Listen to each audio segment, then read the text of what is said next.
Yo les postos, les postas, c'est Sacha, bienvenue dans cette nouvelle vidéo. On va parler un petit peu de Tuchel aujourd'hui. On entend quelques choses à droite à gauche. Comme quoi ça y est, hein, ça redevient le meilleur entraîneur du monde. Hein. Voilà, parce qu'il a battu Angers, parce qu'il a mis Herrera à droite, parce qu'il a mis Marquinhos en 6, parce qu'il a battu un Real très faible et une équipe de Galatasaray de retraités de Ligue 1. Et vous êtes en train de faire la même erreur que la saison dernière. C'est-à-dire que l'année dernière, il n'avait pas des joueurs à son poste. Il a bricolé un petit peu contre Naples et contre Liverpool. C'était le meilleur entraîneur du monde. Mais les potos, on est au mois d'octobre. Arrêtez de vous enflammer. C'est pas à la fin du bal. C'est pas à la fin du bal. C'est à la fin du bal qu'on paye les musiciens. La vérité d'aujourd'hui n'est pas celle de demain. Je voulais revenir un petit peu sur les propos de certains médias, certains entraîneurs qui encensent Tourelle. Faut pas oublier que Neymar, il peut y avoir un clash entre lui et Tourelle. Voilà. Donc on sait bien que Tourelle a parlé d'un club des 5, hein, comme quoi si un jour il y aurait des grandes décisions à prendre, parce que lui, il est incapable de prendre des décisions tout seul. D'ailleurs, pour que Kylian Mbappé aille en équipe de France ou pas, parce qu'il est blessé, il va demander à Leonardo. C'est à Leonardo qu'il va demander, c'est même pas au staff médical du Paris Saint-Germain, qui sont à même, normalement, mieux de répondre que Leonardo. Leonardo n'est pas médecin. Mais non, Monsieur Tourelle m'a demandé à Leonardo, parce qu'on sait très bien que Leonardo, c'est le patron. Tourelle ne sert à rien. Tourelle n'est qu'une plante verte. Voilà. Et en Ligue 1, tu peux même mettre Herrera gardien de but. Tu peux mettre Choupo-Moting en défense centrale. C'est la même chose. Ce championnat est tellement faible. On l'a vu encore ce soir. Après la défaite de Lyon à Saint-Etienne qui était dernier. La défaite de Marseille à Amiens. La défaite de Monaco. 2-0. Ce championnat est catastrophique. Donc tu peux mettre n'importe qui à n'importe quel poste. C'est la même chose. La Ligue 1, ça vaut rien. T'es au-dessus, quoi qu'il en soit. Lui, son jugement sera en Ligue des Champions. Donc voilà. Donc Neymar pourrait lâcher Tourelle à la fin de saison. Hein. Donc voilà. Hein. Donc est-ce qu'il y aura un divorce Thomas Tuchel-Neymar? Ce qu'il faut savoir, c'est quand Neymar est sorti lors du match contre Lyon, il a rentré dans les vestiaires directement. Hein. Il a même pas salué Thomas Tuchel. Donc voilà. Donc si l'entraîneur du PSG, Thomas Tuchel, ne revient pas sur sa décision de le mettre dans le club des 5, c'est-à-dire avec Kylian Mbappé, Marco Verratti, Cavani, Marquinhos, Thiago Silva, ça risque de faire un petit clash, voilà. Donc le technicien allemand a exclu le Brésilien du cercle très fermé des privilégiés au sein de l'équipe du PSG, ce qui ne plairait pas du tout à Neymar, voilà. C'est pour ça que ce serait un peu froid entre eux. Donc après le positionnement de Neymar pour un départ pour le FC Barcelone au dernier mercato, Tourelle a réorganisé son équipe. Voilà. C'était ça l'excuse à Tourelle. Hein. C'est comme Neymar était, entre guillemets, en instance de départ, il n'a pas mis Neymar dans le club des 5. Voilà. Bon après, à juste défense ou à juste titre, comme vous voulez. Donc il a dressé une liste de 5 joueurs cadres devant assurer la liaison entre lui et le vestiaire, voilà. Donc lui, il a besoin de joueurs. Hein. Lui, il a besoin de beaucoup de soutien, Tourelle. Hein. C'est pas un gars qui va te gérer 50 mecs, 50 employés, voilà. Le gars pleure beaucoup. Hein. Il aime bien pleurer, il aime bien remettre toujours la faute sur les autres et jamais sur lui-même, voilà. C'est un mec qui prend pas ses responsabilités, quoi qu'il en soit. Donc, de cette liste, hein, donc voilà. Donc Thomas Tuchel justifiait les décisions en conférence de presse défavorables à Neymar hein, par le fait que le Brésilien voulait partir du PSG et qu'il était obligé de contrer, on va dire, sur les joueurs qui resteraient sous ses ordres, c'est-à-dire les plus anciens. Mais bon, Mbappé, c'est pas l'un des plus anciens non plus. Donc voilà. Seulement, le temps est passé et la star est toujours parisienne. Hein. Voilà. D'où la quasi-obligation pour le coach de l'ajouter à cette espèce de groupe de sages. Bah oui, t'es obligé de le mettre. Neymar, quoi qu'il en soit, c'est 65 matchs, 56 buts avec le Paris Saint-Germain. Donc voilà. Donc le PSG a des ambitions en Ligue des Champions cette année, comme c'est l'avenir, vous le savez. Donc si Neymar continue de rester en marge de ce groupe, Thomas Tuchel pourrait officiellement compter sur le soutien de la direction et il voudra changer d'entraîneur, ça c'est sûr. En cas d'échec européen cette saison. D'ailleurs, même s'il n'y a pas d'échec en Ligue des Champions, c'est-à-dire que si Tuchel arrive en quart de finale, il partira la saison prochaine. Il fait pas partie du club. Donc arrêtez de vous enflammer à dire que c'est un phénomène parce qu'il a battu Angers, parce qu'il a mis Herrera arrière droit et Marquinhos au milieu. D'ailleurs, Tuchel, il va parler demain ou après-demain hein, sur une chaîne de télé, voilà. Donc le PSG a fait un très bon match contre Angers, au Parc des Princes, voilà. Neymar, il a fait un bon match aussi. Contrairement à Edinson Cavani, hein, qui continue sa phase de reprise, et Kylian Mbappé, qui a fait des examens rassurants, mais qui confirme une irritation au niveau de la cicatrice. Donc voilà, arrêtez de vous enflammer à chaque fois que Tourelle va gagner un match contre Angers, contre Dijon. Faut arrêter à un moment donné. Vous faites la même erreur que la saison dernière. On n'est pas au mois de mai là. Calme-toi. Et après vous allez me dire, ouais mais comment t'expliques alors que Wenger, il a bien parlé sur Tourelle? Ouais d'accord, bah Tourelle il aime bien, Wenger il aime bien Tourelle. Et alors? Wenger il entraîne où en ce moment? Wenger il entraîne où en ce moment? Il a gagné combien de Ligue des Champions, Wenger? Oui, il a fait une finale en 2006, d'accord, très très bien. Donc voilà, bon d'accord, c'est un secret pour personne, il n'y a pas de souci. Arsène Wenger aime beaucoup Thomas Tuchel. Voilà, il s'apprécie pour avoir échangé à plusieurs reprises, où le technicien alsacien n'a pas hésité à lui glisser quelques conseils. Voilà, donc très admiratif du travail de Tuchel, apparemment, l'ancien entraîneur d'Arsenal, sans que l'Allemand a déjà vécu un tournant ce début de saison, que l'année dernière, apparemment, la saison, ou la deuxième partie de saison catastrophique du Paris Saint-Germain, on va pas la rappeler, lui a servi de leçon. Il lui a rien servi de leçon du tout. Il y a toujours autant de blessés. Il fait toujours les mêmes erreurs dans les choix tactiques. C'est-à-dire, contre Rennes et contre Reims, quand il faut faire tourner, il n'a pas innové du tout. Il a besoin de son équipe au complet pour faire quelque chose. Et c'est les joueurs qui vont le faire passer un cap. Des Gana Gueye, des Neymar, des peut-être Ricardi. C'est tout. Donc on va voir un petit peu les propos qu'a dit Wenger sur Thomas Tuchel. Le vrai tournant de l'année dernière, ça a été le match contre Manchester United, puisque quand tu es dans cette situation-là, une fois que l'objectif principal est éteint, c'est très difficile de ranimer la flamme. Je comprends qu'il ait souffert en fin de saison, c'est logique. Là, en début de saison, je trouve qu'il a regagné l'équipe et que l'équipe est sur des bons rails. La victoire contre le Real a été un tournant décisif pour lui. Je pense qu'il est sur la bonne voie cette saison.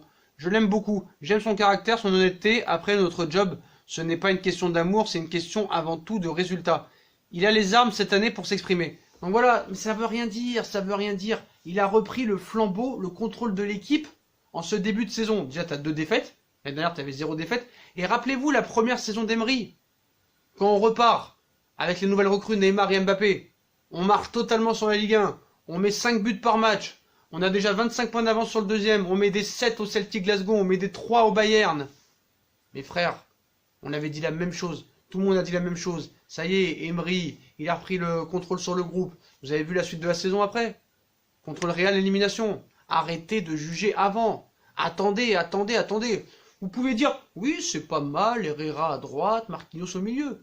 Mais contre qui? Contre qui? D'accord, tu vas me dire, oui, contre l'équipe que tu joues. Pas de problème. Mais regarde le niveau de ce championnat. Il est catastrophique. L'année dernière, quand même, tu as été champion de France avec 20 points d'avance, alors que tu te fais battre par tout le monde dans la fin de saison. Tu prends des 5-1 contre Lille, contre Reims, contre Montpellier et contre Nantes. C'est catastrophique. Donc on continue sur l'interview et la réaction de Wenger sur Tuchel. Il poursuit. En ayant regardé les premiers matchs de Ligue des Champions, il y a une place à prendre. On pourrait dire qu'il y a 3-4 équipes qui peuvent gagner cette Ligue des Champions, et le PSG en fait partie. Mais il ne faut surtout pas qu'ils raisonnent comme moi là. Il faut qu'ils essayent de gagner le prochain match et qu'ils oublient le reste. Tuchel est en train d'acquérir de l'expérience. Quand tu vas en Ligue des Champions, ça s'acquiert aussi petit à petit, avec des petites choses que tu apprends. Plus tu montes de niveau, plus tu payes sur tes points faibles. Tu te rends toujours compte que ton joueur, le point faible tactique qu'il a, à un moment donné, quand le niveau va s'élever, c'est là que ça va passer. Non mais c'est n'importe quoi. Quand tu regardes bien la Ligue des Champions, quand tu vois les résultats de ce week-end, City qui perd, le Bayern qui perd, des équipes comme le Real et Barça qui ont un peu du mal à entamer leur saison, c'est pas au mois d'octobre que tu juges. Surtout quand les équipes sont pas au haut niveau. Quand tu vois le match d'Atlético Madrid la semaine dernière contre le Real, 0-0 pourri. Quand tu vois le 0-0 encore de cet après-midi d'Atlético, il n'y a pas d'équipe favorite cette année. Il n'y a pas d'équipe favorite. Donc d'accord, tu as l'effectif, il faut que tu aies l'effectif au complet. Et d'ailleurs, ce sera bien de voir ces propos de Tuchel, mais arrêtez de juger au mois d'octobre. Vous pouvez dire qu'il fait des choix intéressants, mais le match contre Reims, tu vas encenser Tuchel. Et 3 jours après, tu l'encenses contre Bordeaux. Il n'y a pas de logique là-dessus. Pour moi, il n'est pas l'homme de la situation. C'est tout. Si Paris va très loin en Ligue des Champions, ce sera grâce aux joueurs et à la mentalité de certains joueurs. D'un Gueye qui va faire progresser un Verratti, d'un Thiago Silva qui va enfin, on espère, en 8e de finale, porter ses couilles. Il a dit, Thomas Tuchel, qu'il ne changerait pas son milieu de terrain. On verra. On verra, frère. On verra. C'est très bien de battre Angers, c'est très bien de battre Dijon, de mettre Herrera arrière droit. C'est pas de problème, pas de souci là-dessus. Mais on n'a pas d'entraîneur, c'est tout. Et toi qui es derrière ta caméra, qui est devant la caméra et qui est derrière la caméra, qui est dans ta chambre, sur ton fauteuil, même toi tu peux être entraîneur du Paris Saint-Germain et tu gagnerais contre Angers 4-0 et contre Reims et contre Nîmes et contre n'importe qui. Voilà. Parce que c'est les joueurs qui font le taf là, on le voit très bien. On voit très bien que c'est Leonardo le patron. Et lui-même le dit quand il dit je vais demander à Leonardo ce qu'on fait. Demande à ton staff, qu'est-ce que tu demandes à Leonardo? Donc apparemment il va s'exprimer bientôt là. Je crois que c'est sur Beansport très bientôt. Voilà, il a dit que le milieu ne changerait pas. Hein. Il a dit que quoi qu'il arrive, ce sera Marquinhos, Verratti, Gay. Et que s'il n'y a pas de blessés, ce sera les 3 milieux de terrain, quoi qu'il en soit. Voilà, il ne changera pas. Ce sera Marquinhos numéro 6, quoi qu'il en soit. Puis sur Neymar, il a dit qu'il va pas le lâcher. Hein. Donc je vais pas te lâcher. Il aurait dit à Neymar, je vais pas te lâcher. Bah lui, il s'en fout. Faut mieux que ce soit pas lui qui te lâche. Donc voilà. Donc pour moi, arrêtez de faire des sous-entendus. Arrêtez de juger match après match. Contre Reims, c'était une merde. Contre Rennes, c'était une merde. 3 jours après, c'est un phénomène. C'est vous qui êtes contradictoire. Arrêtez. Attendez. Le jeu n'est pas exceptionnel. Il n'y a pas d'identité de jeu. Il n'y a pas de sévérité. Il n'y a pas d'autorité. Arrêtez de me dire que c'est un bon entraîneur parce qu'il a battu Angers 4-0. Regardez la première mi-temps. Comment vous pouvez me dire, les yeux dans les yeux, que Kipembe a fait un grand match? C'est une honte de dire ça. Regardez, je vous réinvite à faire la première mi-temps. Regardez la première mi-temps. Voilà. Pour moi, Tourelle n'est pas un homme compétent. Donc il y en a qui me disent, ouais mais Sacha, donc ça veut dire que quand Paris va gagner, ce sera grâce aux joueurs et à Leonardo, et quand Paris va perdre, ce sera à faute à Tourelle. Mais bien sûr. Bien sûr. Ce gars-là n'a pas la poigne. Regardez comment il s'est excité à la première minute contre le Real Madrid. Le mec n'a pas l'assurance. Le mec n'a pas de sang-froid. Le mec n'est pas capable. C'est tout. Voilà. Après, c'est sûr que cette année, avec un peu de chance, il est possible que Paris aille loin en Ligue des Champions. Parce qu'il n'y a vraiment pas pour l'instant de grosses équipes qui se dégagent. On voit le Bayern a eu beaucoup de difficultés, City a beaucoup de difficultés. Tu vois le match de Liverpool-Salzbourg, où Liverpool mène 3-0, se fait revenir 3 partout et gagne 4-3. Quand tu vois qu'ils ont perdu à Naples, voilà, je suis désolé. Il va falloir qu'aussi, il y a des joueurs comme Thiago Silva qui doivent être patrons de cette équipe. Voilà, je suis désolé de dire ça. Quand tu vois le match de De Ligt ce soir contre l'Inter, tu te dis Leonardo pour l'instant il a bien fait. Mais il faudra voir dans la continuité. Tu peux pas juger sur un match au mois d'octobre. Tu as des joueurs qui montent en puissance. Tu as des équipes qui montent en puissance. Et octobre n'est pas la vérité du mois de mars. Donc arrêtez. C'est pas parce que Tourelle va battre dans 3 semaines Marseille et après va perdre. Moi je dirais toujours que c'est un entraîneur de daube. Comme Domenech était un entraîneur de daube et qu'il a fait une finale de Coupe du Monde. Comme Di Matteo était une merde. Alors qu'il a fait la Ligue des Champions, il a gagné la Ligue des Champions avec Chelsea. Voilà. Tourelle est nul et est un incompétent. On verra la carrière qu'il aura. Et puis on verra qui a raison. Mais arrêtez de me dire à chaque match, parce qu'on a battu Nîmes et qu'on a battu Amiens, que c'est un grand entraîneur. Il n'y a personne en face. Il n'y a personne. Ce championnat est faible. Donc voilà, pourquoi, pour moi, Tourelle, c'est un joueur, c'est un entraîneur de pommes de terre. Voilà, il est nul. Voilà. Donc Tourelle. Pour l'instant, il a rien gagné, Tourelle. C'est un laboratoire pharmaceutique pour l'instant. Voilà. Donc en 8e, déjà on verra le match contre Marseille. Même si Marseille c'est de la merde. On verra d'abord le match au Real Madrid. Même Bruges, qui m'a impressionné contre le Real, mais le Real est très faible, donc on va voir. On verra, le Real peut-être sera mieux dans un mois ou deux, et on verra déjà ce premier test à Santiago Bernabéu. Mais arrêtez de faire des jugements sur tous les 3 jours. Voilà, aujourd'hui j'ai passé une bonne journée, hier j'ai passé une mauvaise journée. Voilà, vous êtes trop lunatique.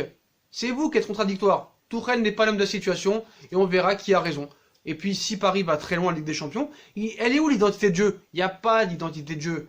L'identité de jeu, c'est un gay, un mec frais, qui t'apporte de la sérénité, qui arrive à jouer avec Marco Verratti, qui motive les joueurs, comme je dis dans la précédente vidéo. C'est pas Tourelle qui te fait progresser les joueurs. Ça serait vraiment les poteaux. Il a eu des problèmes aussi à Dortmund avec ça. Et ça, faut pas l'oublier. Donc voilà les poteaux, pour moi Tourelle n'est pas l'homme de cette situation, et ne l'a jamais été, et arrêtez de toujours changer d'avis. Voilà, faites-vous votre opinion. Pour moi, c'est un incompétent fini. C'est un laboratoire pharmaceutique. Voilà, c'est un rat d'égout, il est nul et il restera nul. Puis voilà. Qu'est-ce qu'il a fait, Emery, depuis qu'il est parti à... de Paris. Il est avec Arsenal, il les a même pas qualifiés en Ligue des Champions et c'est pas parti pour être mieux cette année. Donc voilà les potos, on verra l'interview qui donnera demain ou après-demain et on verra ce qu'on en retire de tout ça. Donc voilà les potos, bah, comme d'habitude, si on a kiffé la vidéo, on like, on partage, on s'abonne. Dites-moi en commentaire ce que vous pensez. Est-ce qu'il doit mettre Neymar dans le top 5? Est-ce que Neymar va aller au clash avec lui si jamais il le met pas dans les joueurs indispensables au Paris Saint-Germain? Dites-moi en commentaire, ça m'intéresse et n'hésitez pas à nous suivre sur les réseaux sociaux. Dites-moi aussi ce que vous pensez des propos de Arsène Wenger sur Tuchel. Puis pour moi, c'est un incompétent et vous jugez trop vite. Voilà, vous jugez trop vite. Puis voilà les potos. Donc, tchuss!